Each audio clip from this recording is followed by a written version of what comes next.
FM 94, Paladin right here, about to call Don Dokken. Hello. Hello, is this Don Dokken? Yes, is this Paladin? This is indeed. How are you doing today, sir? Good, I'm doing all right. Awesome. But I'm doing good. Talking to a living legend. This is pretty cool. Thanks, boss. First of all, I want to let you know that I know you have some stuff that you need to get out there to the folks you're wanting to promote, and I want to give you full access and full freedom to do that straight off the bat. And I have an idea that it has something to do with this brand new CD that you are getting out there, The Lost Songs 1978 to 1981. Is that correct? Yeah, brand new old CD. Yeah. Well, it's brand new to us. That's pretty exciting. So go ahead and tell me everything you want to say. Well, it just was a fluke. Over the years, met, a lot of bands. I've toured with everybody, and every once in a while they play me stuff that they'd written, they didn't put out, and stuff they wrote when they were young, and it just kind of fell by the way, and I always thought it was interesting when I find songs that are lost from any band, that's interesting. And just about 6-7 months ago, I don't know how long, I was just cleaning my garage out. I figured it was time, so I went out and bought a car, a 64 Corvette Stingray convertible. Oh, man. And I live in the canyons, and, it's a beautiful car, and I couldn't leave it sitting outside because, birds and tree sap would ruin it. Yeah, priorities, man. I get it. I mean, I'm not leaving my Stingray's Corvette sitting out in the dirt. Yeah, well, I could help you with that if you... Next to the garage. I can make room. And that's exactly what I did. I decided, I got to make room in the garage. And there was a lot of equipment from like 30 years of touring and old flight cases we didn't need and wardrobe cases. And I just got a couple of guys in a big truck, and I just started cleaning house, man. I started going through boxes and going, this is throw it away, this is no good, throw it away. A couple things, I found things that I wanted to save and got down to almost the end of it. And I have some shelves up high, and there was just this plastic tub, and I pulled it down. It was really heavy. I was like, what the hell is this, with no markings on it. So I open it up, and then there's these 2-inch analog reels of tape sitting in there. Oh, man. Like, what the hell is this?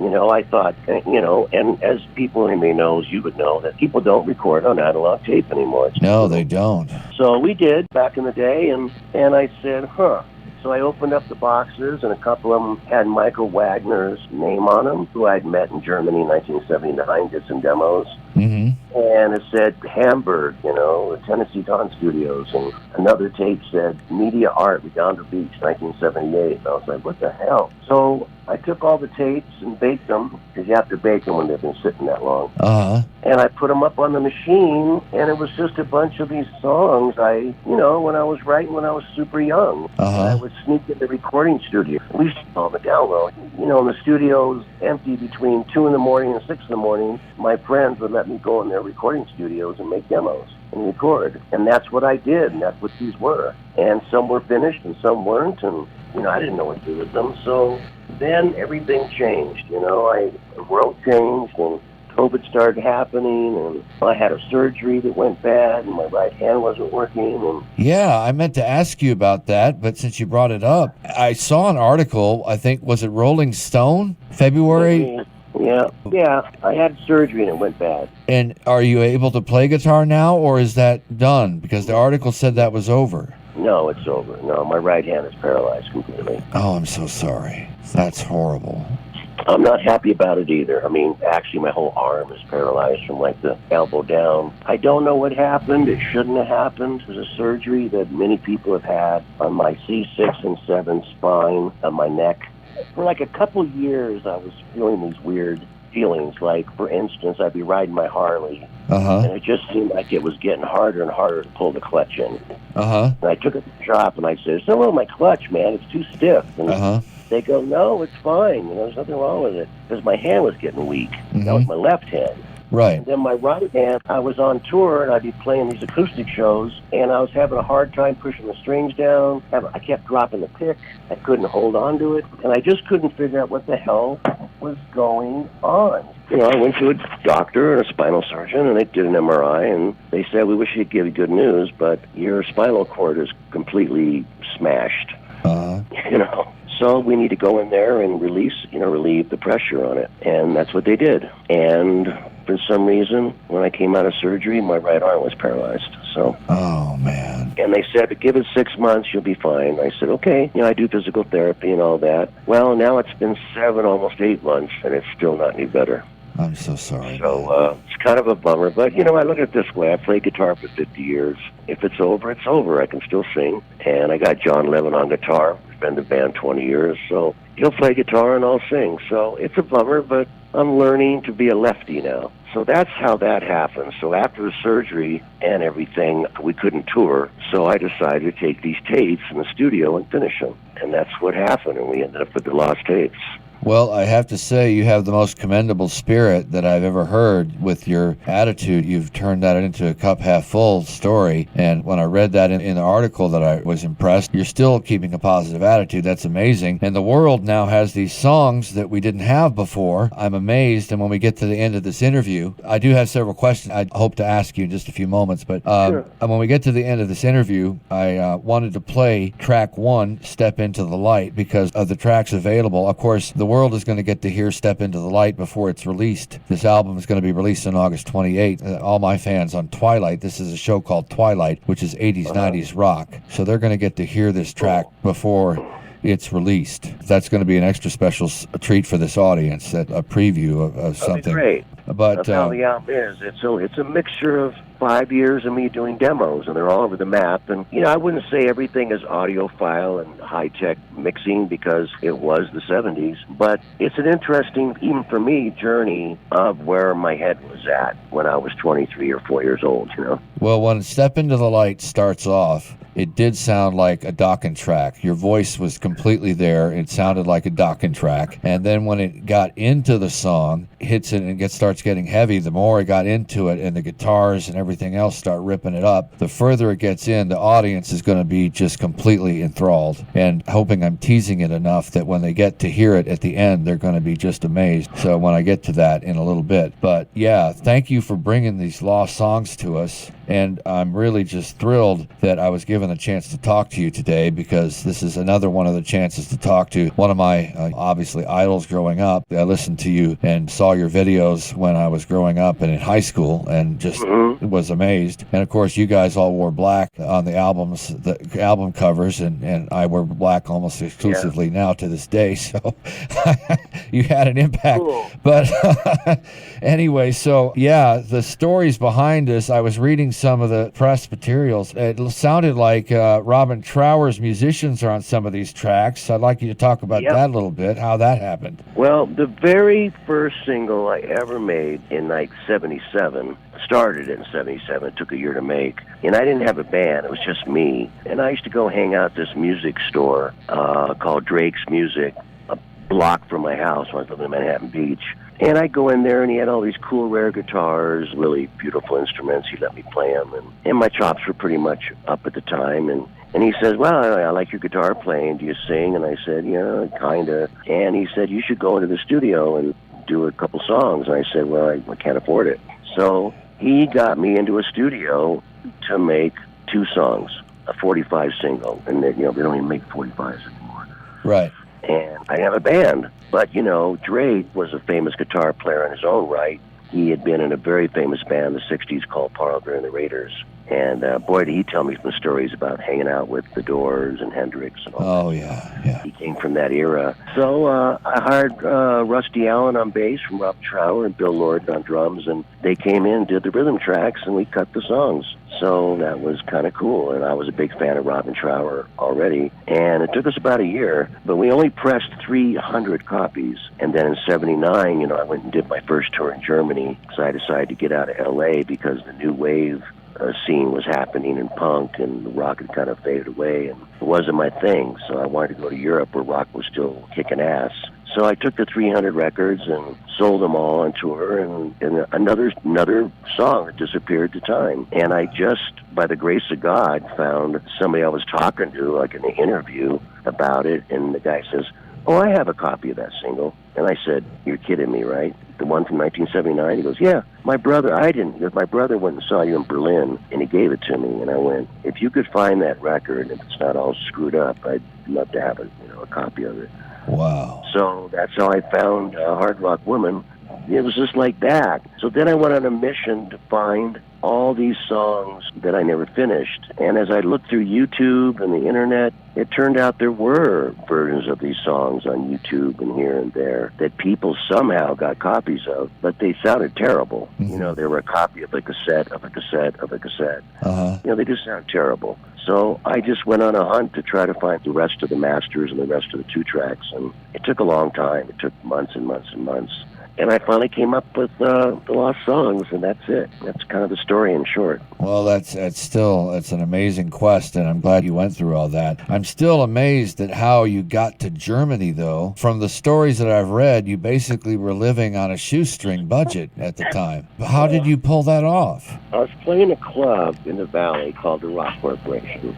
It was about 1978. And this guy came in, his name was Michael Boyens, and I guess he owned like the biggest rock club in Hamburg. And, you know, I met him, we started talking and shooting the shit, and I was telling him how rock was dying out in L.A. And he said, you know, that's weird because in Germany it's all about Saxon and Accept and King Diamond and Scorpions. And I said, I know, all the bands I like, but it wasn't popular for a couple of years in L.A. And he was a musician, and he said, you should come to Germany, you guys would do really well. And he said, you know, and maybe a lot of people don't know that the Beatles started out in Germany. The Beatles, before everybody thinks of the found at the Cavern Club in London, that's really not the truth.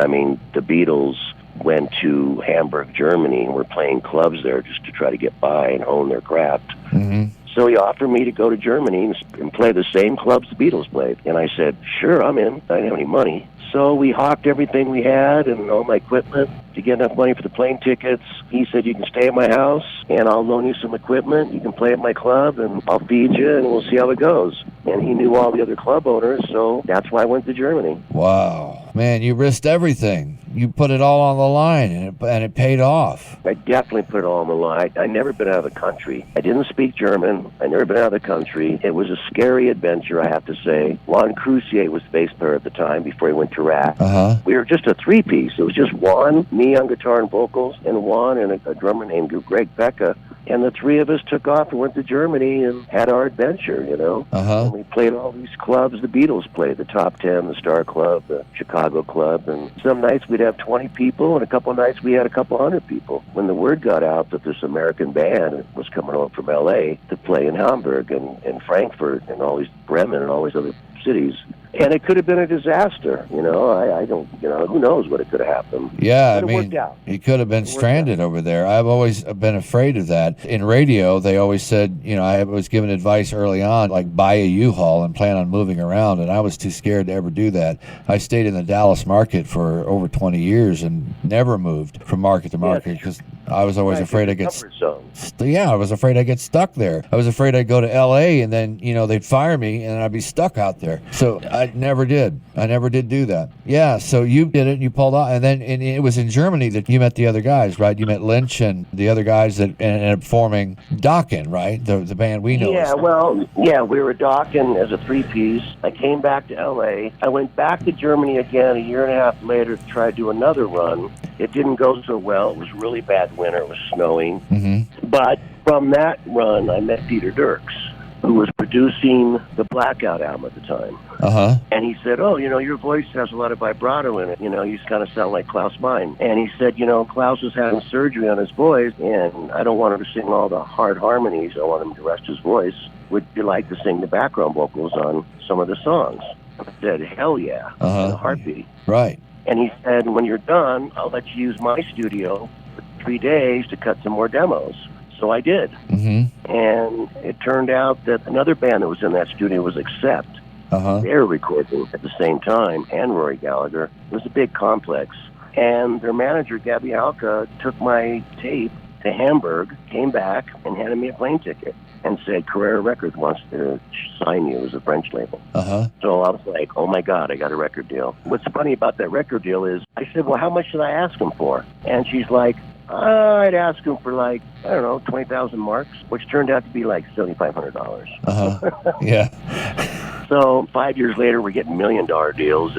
But I signed my first record deal for $7,500. Uh-huh. And because Dieter had helped me out, I came back to L.A., same problem. I got a record deal, I've got a studio, and no band. Uh-huh. So that's when I called George and Mick and said, this is what's going on. You guys want to come over to Germany and record this record? And I'll pay you guys, a couple $1,000. They didn't have anything going on. So we all went to Germany and rehearsed in some bomb shelters and an old burned out church, and rehearsed for a couple of weeks and went in and cut Breaking the Chains. And then that was that. That's what started the whole ball rolling. Yeah, and the rest is history, I guess, as they say. The rest is history. Well, part of your history, I laughed when I read this. I laughed out loud. This is so funny, and I'll tell you why. This is a story I get to tell you, and my listeners sort of heard this maybe once or twice, but when I read that Tom Zutaut had something to do with your career, I laughed out loud because I have a Tom Zutaut story.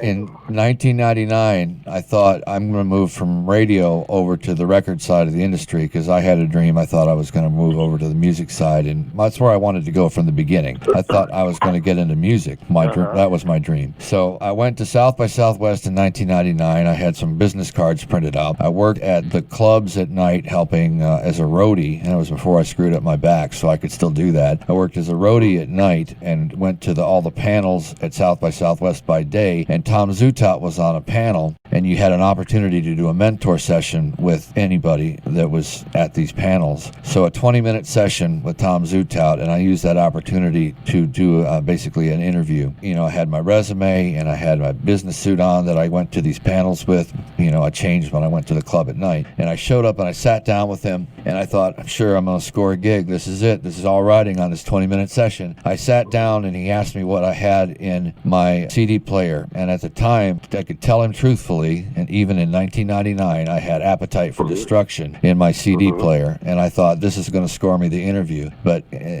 because he discovered Guns N' Roses, and I thought surely this is the magic ticket, and he basically looked at me and he said, maybe you should stick to classic rock, because I thought I was going to get a record, work for the label that he was on and pitch music to the radio stations and get a job like that. He asked me about a band that he was fronting called Drain, and years and years and years later, the epitaph to this story, I ended up going to work here in St. Cloud, a radio station a few miles away from here. When I moved up here to St. Cloud, I hadn't worked in 4 years. I worked at this radio station. I walk in the door, I sit down in the studio, and on the back of the door is a poster for Drain. So a reminder that I didn't know a thing about the band Drain, so between those two things, I got stuck. I didn't get the job. He shot me down. I was in that room for maybe 10 minutes and I was sent my way, scurrying with my tail between my legs. Okay, so that was my story. I think it was a little funny maybe, but... Yeah, thank God for Tom. Tom, when I went to Elektra in L.A. to try to get a record deal in America, and I had Breaking the Chains had already been out for a year in Germany, and it sold like 30,000 copies, which was very respectable for that time. So I went to Elektra and met Tom, and he wasn't even an A&R guy at the time. He was just like a singles promotion guy. And I played him Breaking the Chains. He really loved it, and I said, I'm trying to get a record deal, and yada, yada, yada. And he says, well, you have to talk to the president of the company, which was Joe Smith, and it's impossible to get up there. So Tom did something that could have got him fired probably. He says, I'm going to go ahead and let you go upstairs and just kind of walk in his office and say, hi, I'm Don Dokken. Would you just give me 5 minutes and listen to a song? They could have thrown me out of there, and Tom did that for me. And I played Breaking the Chains for Joe Smith, and he liked it. Then Tom came up, and Tom said, yeah, I think you should sign this band. So Tom signed us to Elektra. I was on there for 4 or 5 years. And then when Tom went to Geffen and signed Hole and Guns N' Roses, then I got a deal on Geffen. Tom had a lot to do with my career. He is the man. He shot me down, but he did everything for you. That is great. That's a great story. He helped a lot of bands. Tesla, Guns N' Roses, Hole. Motley Crue. Motley Crue. We were on Elektra. Tesla, Motley, Dokken, we were on Elektra. It was all Tom. And he was a young kid, as you know. He was only like 25. Yeah, and they totally dissed him in that Motley Crue movie, man. They made him look like a goofball. If it wasn't for Tom, they wouldn't have got a record deal. I know. And they just cast him with a comedian from Saturday Night Live playing the part in that movie, and they just made him look... I just was disappointed with that. I didn't think that represented him well at all. It wasn't fair. He was very instrumental in getting them their career going. But, people remember history the way they want to. Yeah, that's unfortunate.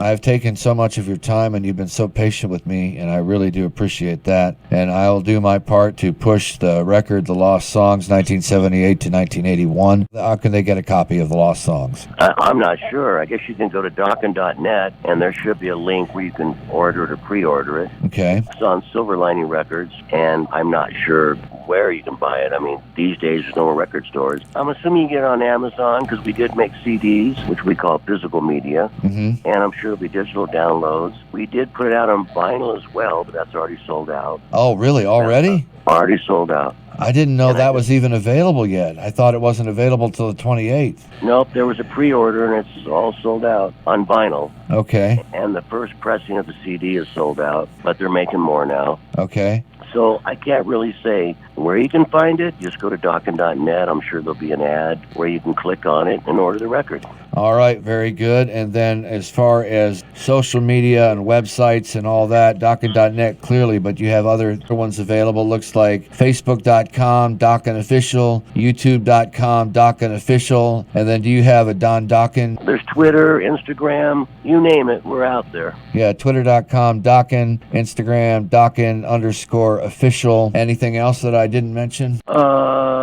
You can come to my house and I can sell them to you out of the garage. I would love to do that. If you're inviting me, I'll come for Christmas. I'll bring a bundt cake or a I love my bundt cakes. There you go. I'd love to see that Corvette. Hey man, it's been a blast talking to you, and I hope this isn't the last time. I hope I didn't wear out my welcome. I'd love to talk to you again in future. And next time you put out any more Dokken music, either solo or group, I would love to talk to you again. And we do a lot of shows in Minneapolis. You know, you're in Little Falls, right? Yeah, we're in Little Falls. I got to see you at Rockfest last year. That was a surprise. Yeah. I saw you and George were billed as separate entities, and then they said, hold on, because Dokken's coming out, and the whole crowd, I think, just went nuts, and you guys came out and did a show as Dokken. The big thing rolled up in the back, the big banner. Backdrop. Yeah, with the Dokken logo. Oh my God, that was an amazing show. We didn't expect that. Yep, that was out. Yeah, I saw you once in Dallas at a club when you and one guy did an intimate set with just you and another guy doing harmonies. You know, you've never disappointed me in all these years. My acoustic tour. I love doing those acoustic tours. I used to do it with Kip Winger, and the guy playing me, his name was Kelly Keeling.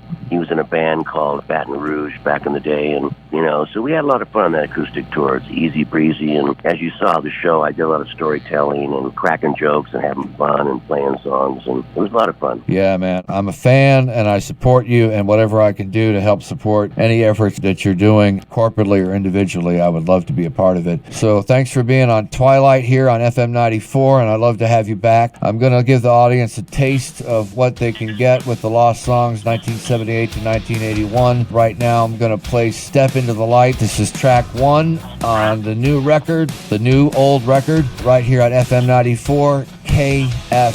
I couldn't see the sadness hiding in your eyes.